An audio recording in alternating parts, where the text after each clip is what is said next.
Very few people who write a book can get Roger Federer and Julia Roberts to give their 2 cents as to why you should buy the book. But Bear Grylls is not like many people on planet Earth. His new book, Never Give Up, My Life in the Wild, is available where all books are sold. Bear Grylls here on the Rich Eisen Show. How you doing, sir? Hey, Rich, nice to be with you. Yeah, thanks for having me along. You got it. So let's get right into it.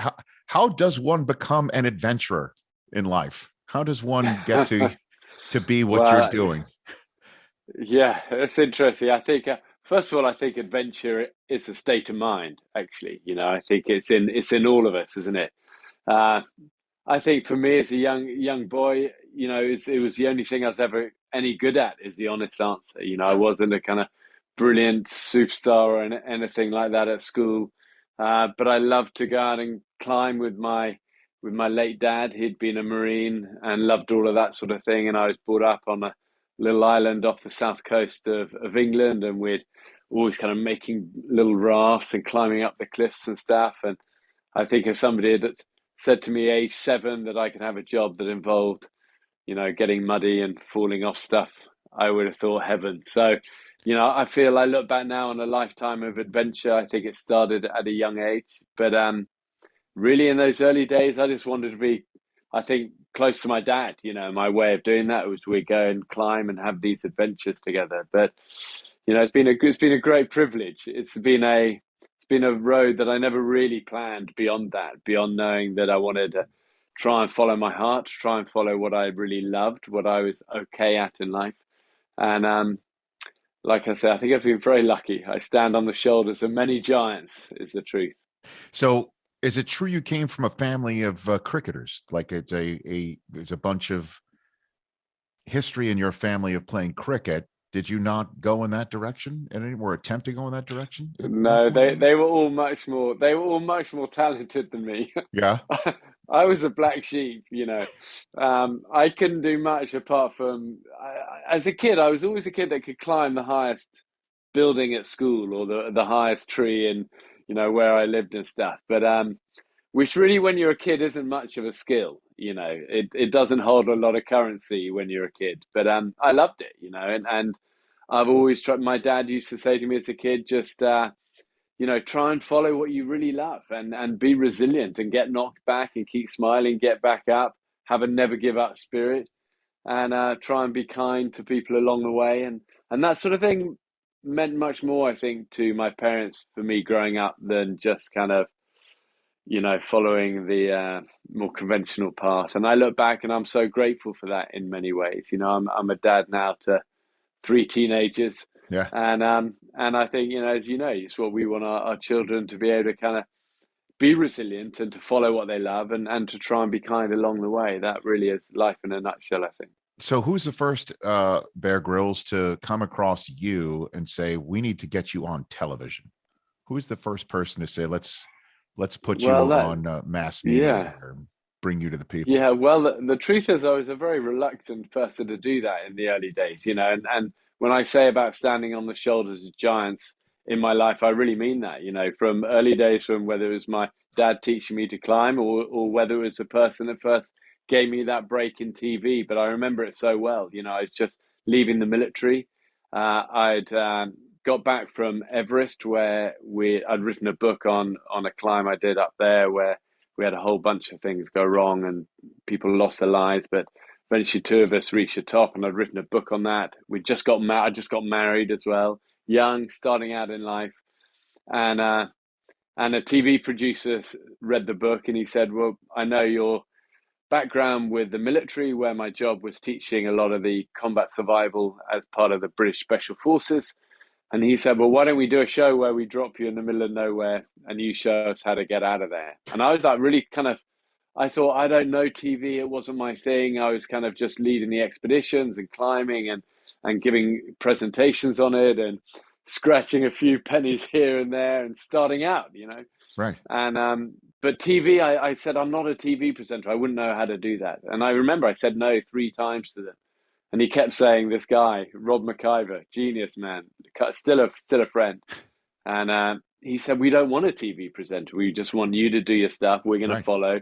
And you tell us what's going on. And my wife, who's smarter than me, she said, why don't you just try it? Why don't you try it? You had nothing to lose. And we went and we shot a pilot, and they put it out late at night with no marketing, and the timing was good, and it just flew. And that was the first episode of Man vs. Wild, and that opened the door to everything else. So standing on the shoulders of giants. Yeah.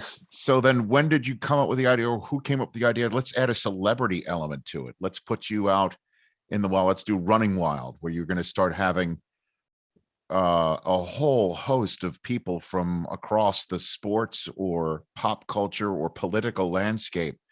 How did you come across that one, Bear Grylls? I love the idea. Well, we obviously. did. It's successful. We did 7 seasons of Man versus Wild, which is kind of one lone man against the elements, doing Right. with our great crew. And I think one of the things I'm most proud of on our TV kind of arsenal of shows is that we have that same crew from the beginning, still best friends to this day. I love that. Very proud of that.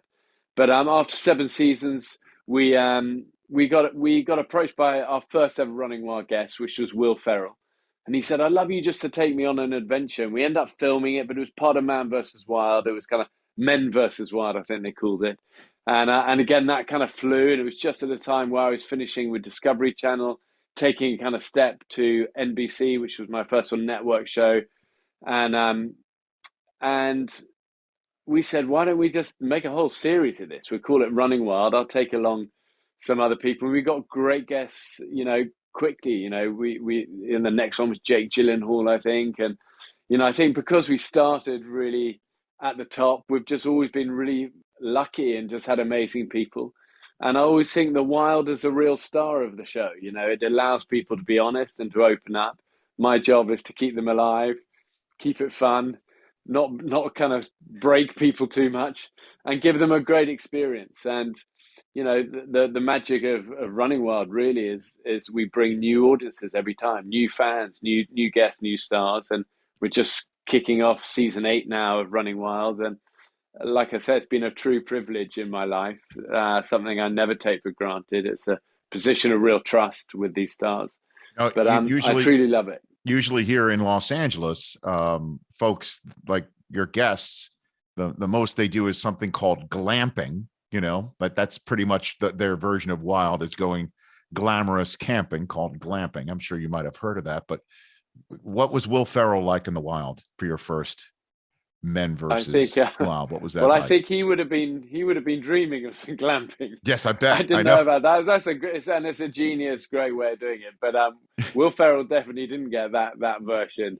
And actually, I think one of the errors we made in the early days of Running Wild is we filmed for way too long. We got for days and days, and we were in the Arctic in the wintertime, crazy low temperatures, and poor guy was almost broken by it. And still to this day, if I see him, he would go, "Oh my God, Bear, what? That was the hardest thing." And we've kind of learned you don't need to go to such crazy extremes of temperatures anymore. Make it simple, make it shorter, make it empowering and fun. But I think Will had one of the hardest ones we've ever done. Oh, wow. And it's a miracle anyone ever signed up after it. And it's why I'm so grateful to those early shows and the faith that those early stars put in me before the show was established, really. Well, for a colleague of mine, Bear Grylls, for quite a while at NFL Network was Deion Sanders, and I know he went into the Wild with you. What was Prime like there? Was he well suited for the Wild in any way, shape, or form? Bear? Prime time was truly unsuited to the Wild. And I think he would say that by his own admission. Yes, I love that man, and we had so much fun, and still to this day, I mean, somebody sent me an interview he did recently where some people were kind of ribbing him and about that trip, and going Prime, you were amazing, you were brilliant, but you were crazy, and he suddenly gets very serious. He goes, "That was the worst thing I've ever done in my life." And again, I think we pushed him pretty hard, maybe a little too hard in retrospect. But the problem with the primetime one is that I took him up this kind of mesa in Utah, and blank wall, 1,000-foot climb. Poor guy. He gets pretty bad vertigo as well. But the problem is once you get onto these wall climbs, there's no out. And I think what I've learned over many seasons of Running Wild is you always got to have an exit. You've always got to be able to adjust the journey if people are really struggling with something. there was no adjusting or getting out of that one. So we were on this thing for hours and hours and hours. But do you know what? He never gave up. He has such a Love it. fun kind of adventure spirit. Even though he has none of those adventure skills or experience, he's got an adventure spirit. He laughed at himself. He cried with himself.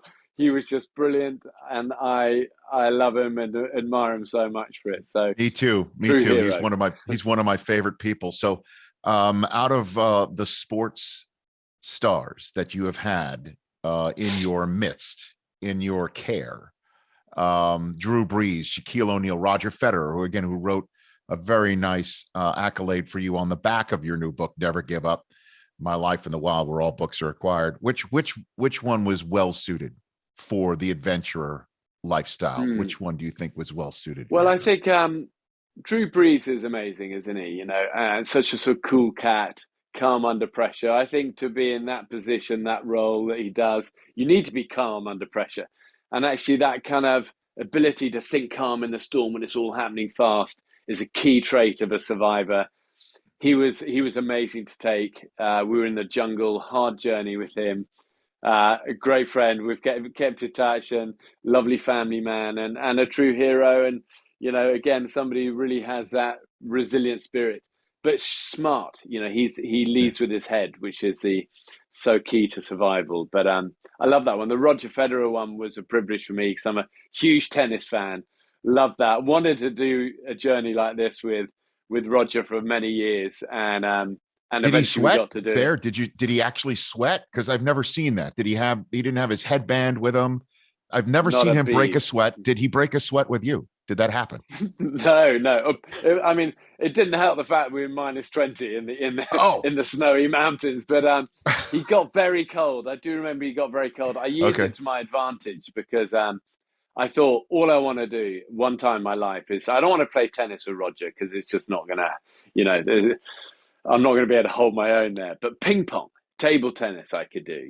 So and I remember packing this little. I write about this, but I packed this little table tennis thing in the backpack and taking it up the mountain, and we eventually get to the top, and it's deep snow. Roger's going back, I can no longer feel my hands, a lot of shaking, and he's looking for help. I'm looking. This is my time for the match. I'm witnessing out.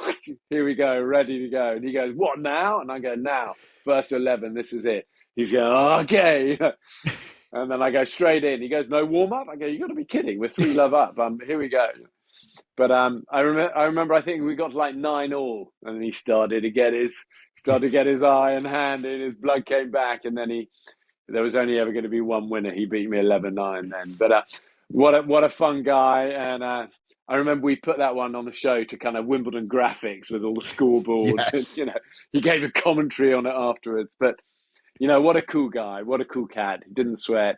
Great heart, true family man. And again, with so many of these guests on Running Wild, you get to know the real person. It's Sure. not like a sort of 3 minutes on a chat show where almost becomes as where your podcast is lovely and different and more in depth. But I think on the TV stuff, it becomes a performance often for people. And Running Wild's great, like your podcast. You have time to get to know someone, and it's slower, and that's the magic, I think.